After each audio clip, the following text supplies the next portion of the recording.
आज हम डिस्कस करेंगे chloroplasts the sites of photosynthesis के बारे में।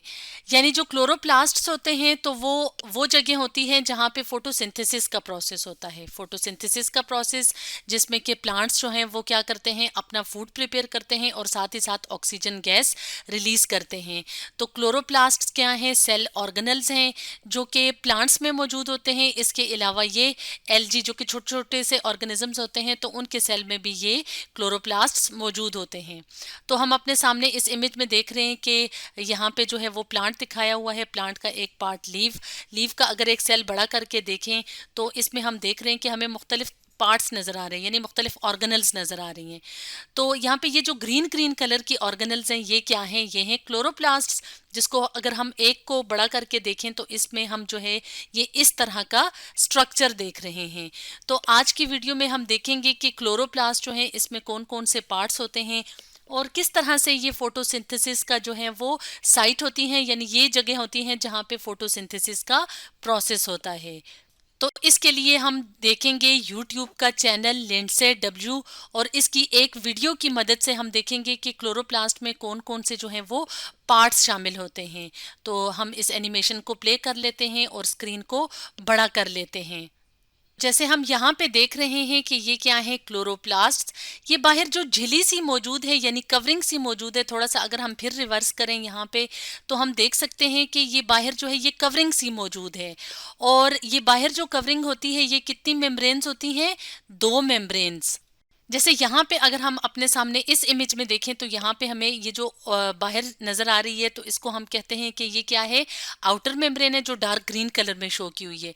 और ये जो लाइट कलर में अंदर वाली मेम्ब्रेन है ये इनर मेम्ब्रेन है। तो ये जो मेम्ब्रेन्स होती हैं जो कि क्लोरोप्लास्ट में जो है वो मौजूद होती हैं, यानी डबल मेम्ब्रेन की जो लेयर होती है, तो एक तो इसका काम होता है कि अंदर वाले पार्ट्स की प्रोटेक्शन करना। दूसरा इसका काम क्या होता है कि जो मुख्तलिफ मॉलिक्यूल्स जिनकी कि यहाँ पे ज़रूरत होती है तो उनको अलाउ करना। जैसे यहाँ पे हम देख रहे हैं कि ये मेम्ब्रेन्स जो हैं ये बिल्कुल बारीक सी जो हैं वो कवरिंग सी बनाते हैं और जो मॉलिक्यूल्स होते हैं वो पहले जो है वो बाहर के लेयर से अंदर आते हैं और फिर जो अंदर की लेयर होती है तो मज़ीद जहाँ यहाँ वहाँ से क्या करते हैं, ये अंदर की तरफ जाते हैं। इसके अलावा अगर हम इंटरनली देखें कि और कौन कौन से पार्ट्स जो हैं वो क्लोरोप्लास्ट में मौजूद होते हैं तो हम यहाँ पे देख सकते हैं कि ऐसा लगता है कि कॉइन्स हैं जो कि एक स्टैक सा बनाया हुआ है, यानी ढेर की शक्ल में मौजूद हैं। तो अगर हम सिर्फ एक कॉइन की बात करें तो ये जो स्ट्रक्चर होता है ये कहलाता है थाइलाकॉइड। जैसे यहाँ पे हम देख रहे हैं, जैसे ये एक कॉइन है, जैसे सिक्का होता है और इसके नीचे जो है एक पूरा ढेर लगा है, ये दूसरा सिक्का है, ये तीसरा है। तो ये क्या है? ये वाला स्ट्रक्चर थाइलाकॉइड। तो ये जो थाइलाकॉइड होता है तो ये बिल्कुल स्टैक्स की शक्ल में जो है वो अरेंज होता है, यानी ऐसा लगता है कि जैसे एक दूसरे के ऊपर जो है ये मौजूद होते हैं। और अगर हम इसकी सरफेस देखें तो हमें यहाँ पे ये जो है ये कौन सा कलर नजर आ रहा है? Green colour. अब ये ग्रीन कलर क्यों होता है? ये एक खास किस्म के मटेरियल यानी एक खास पिगमेंट की वजह से होता है जिसको कहा जाता है क्लोरोफिल। तो क्लोरोफिल की मौजूदगी की वजह से हम कहते हैं कि जो प्लांट्स होते हैं तो उनका कलर हमें ग्रीन नज़र आता है। यानी कि अगर हम देखें कि प्लांट्स में जो है वो लीव्स और जो यंग प्लांट्स होते हैं उनमें स्टेम जो है वो ग्रीन कलर की होती है।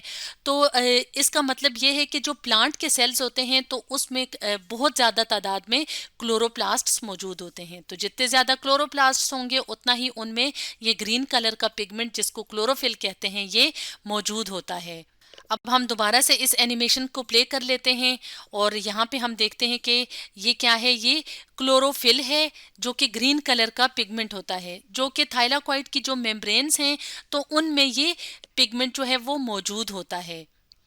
इसके अलावा अब हम देखें कि ये स्ट्रक्चर यानी जिसमें थाइलाकॉइड्स जो है वो एक दूसरे के ऊपर जो है वो स्टैक की शक्ल में है, तो इस खास जो शेप है इसको क्या कहा जाता है? ये इस स्ट्रक्चर को क्या कहा जाता है?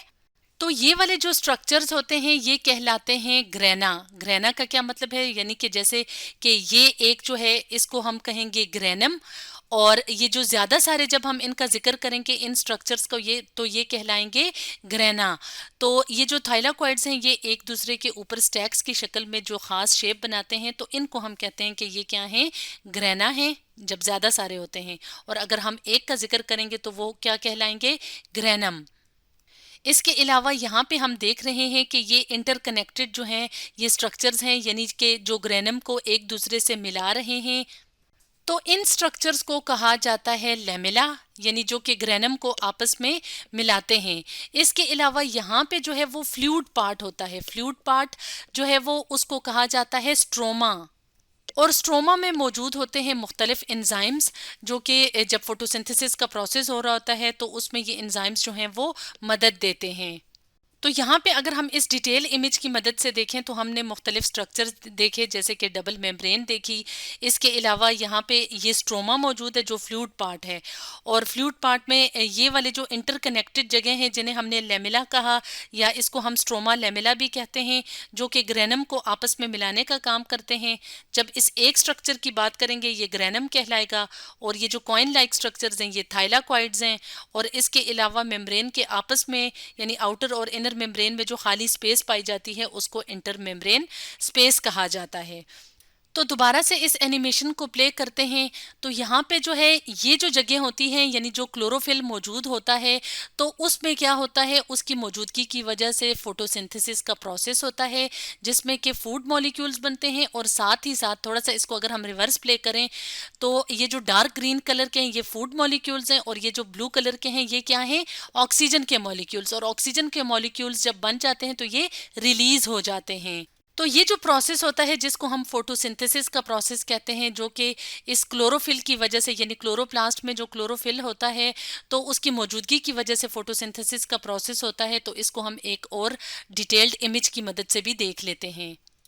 जैसे यहाँ पे हम अपने सामने जो है वो देख रहे हैं कि ये क्या है, ये क्लोरोप्लास्ट है। और क्लोरोप्लास्ट में हम ये जो डार्क ग्रीन कलर के देख रहे हैं ये क्या है, थाइलाकॉइड्स हैं।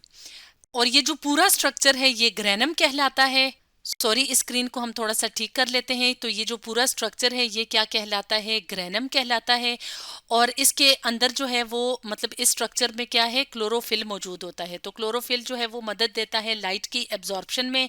तो लाइट जब एब्जॉर्ब होती है तो इसमें क्या होता है कि फोटोसिंथेसिस का जो स्टेप होता है जिसको हम कहते हैं लाइट रिएक्शन, तो यहाँ पे जो है ये ग्रेनम के अंदर क्या होता है, लाइट रिएक्शन होता है। और साथ ही साथ ये जो फ्लूइड पार्ट होता है जिसको हम कहते हैं स्ट्रोमा, तो स्ट्रोमा में जो है वो डार्क रिएक्शन होता है जिसको केल्विन साइकिल भी कहा जाता है। तो एंड जो रिजल्ट होता है उसमें क्या होता है कि ऑक्सीजन गैस जो है वो रिलीज हो जाती है, जो कि हवा में जो है वो फिर शामिल हो जाती है। इसके अलावा फूड जो है वो शुगर मॉलिक्यूल्स की फॉर्म में बन जाता है। और साथ ही साथ जो है हम यहाँ पे देख रहे हैं कि NADPH बन रहे हैं, ATP बन रहे हैं, यानी एनर्जी मॉलिक्यूल्स बन रहे हैं जो फोटोसिंथेसिस के प्रोसेस में इस्तेमाल हो रहे हैं। तो इसीलिए हम कहते हैं कि क्लोरोप्लास्ट्स जो हैं वो क्या हैं, साइट्स ऑफ फोटोसिंथेसिस। तो स्टूडेंट्स, आज हमने डिस्कस किया chloroplasts the sites of photosynthesis के बारे में।